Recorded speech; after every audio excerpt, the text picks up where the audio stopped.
इस प्रस्तुति में हम उच्च सेक्टर 4 फ्लोर्स प्रोजेक्ट की विस्तार से जानकारी साझा कर रहे हैं ताकि आप इस डेवलपमेंट की लोकेशन, स्केल और प्लानिंग को एक व्यवस्थित तरीके से समझ सकें।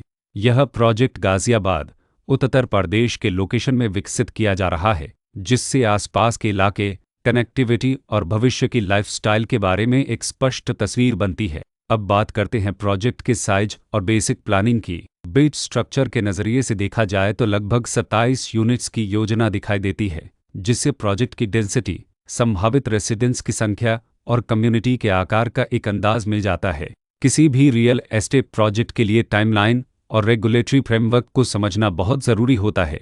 कंप्लीशन या पोजीशन की अनुमानित तारीख 17 जून 2019 के रूप में दर्ज है, जो यह संकेत देती है कि प्रोजेक्ट कब तक तैयार हो सकता है। हालांकि वास्तविक प्रोग्रेस और आधिकारिक अपडेट्स के आधार पर इसमें बदलाव भी हो सकता है।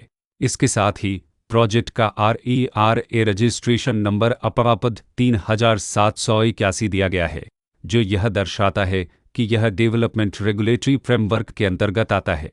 RERA के माध्यम से खरीदारों को प्रोजेक्ट से जुड़ी कई महत्वपूर्ण जानकारियां एक केंद्रीकृत प्लेटफॉर्म पर मिल सकती हैं, जिससे पारदर्शिता और विश्वास बढ़ता है। हर प्रोजेक्ट की अपनी एक प्लानिंग सोच और लाइफस्टाइल विजन होता है। उच्च सेक्टर 4 फ्लोर्स में भी लेआउट, ब्लॉक्स की अरेंजमेंट, ओपन एरिया और फैसिलिटी जोन्स मिलकर एक ऐसा वातावरण तैयार करते हैं जहां दैनिक जीवन और कम्युनिटी इंटरेक्शन दोनों के लिए बैलेंस्ड स्पेस मिले।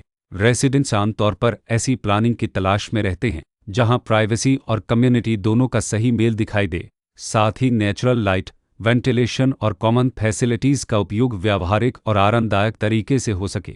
इन पहलुओं को ध्यान में रखकर उच्च सेक्टर 4 फ्लोर्स जैसे प्रोजेक्ट को समझना उपयोगी रहता है। लोकेशन और आसपास का इलाका भी किसी प्रोजेक्ट के मूल्य और आकर्षण को काफ़ी हद तक प्रभावित करता है। उच्च सेक्टर 4 फ्लोर्स के लोकेशन के आसपास का एरिया, रोड नेटवर्क और नज़दीकी डेवलपमेंट यह तय करते हैं कि रोज़मर्रा की ज़िंदगी कितनी सुविधाजनक होगी। Work place, school, health care और रोज़मर्रा की ज़रूरतों तक पहुंच कितनी आसान है। यह सब मिलकर लॉन्ग टर्म लिविंग एक्सपीरियंस को आकार देते हैं। जो भी खरीदार अपनी भविष्य की योजना बना रहे हों, वे अक्सर इस बात को देखते हैं कि प्रोजेक्ट की लोकेशन और कनेक्टिविटी उनके दैनिक रूटीन से कितना मेल खाती है और अगले कई वर्षों के लिए यह कितनी व्यावहारिक रहेगी। कुल मिलाकर उच्च सेक्टर 4 फ्लोर्स एक ऐसा प्रोजेक्ट है जहां लोकेशन, प्लानिंग, स्केल और कॉन्फ़िगरेशन मिलकर एक विशिष्ट रेसिडेंशियल वातावरण तैयार करते हैं। इसकी बेहतर समझ के लिए आमतौर पर official layout plans, specification documents और लीगल डिटेल्स को ध्यान से पढ़ना उपयोगी होता है। इसके साथ ही RERA पोर्टल पर उपलब्ध जानकारी को क्रॉस चेक करना और साइट विजिट के माध्यम से आसपास के नेबरहुड और कंस्ट्रक्शन प्रोग्रेस को स्वयं देखना भी एक समझदार कदम होता है। इस तरह का व्यवस्थित और प्रोजेक्ट केंद्रित मूल्यांकन आपको उच्च सेक्टर 4 फ्लोर्स की तुलना अन्य विकल्पों से करने में मदद करता है और निर्णय प्रक्रिया को अधिक संतुलित बनाता है। रिकॉर्ड के अनुसार डेवलपर का नाम उत्पल जद हेरिटेज डेवलपर्स प्राइवेट लिमिटेड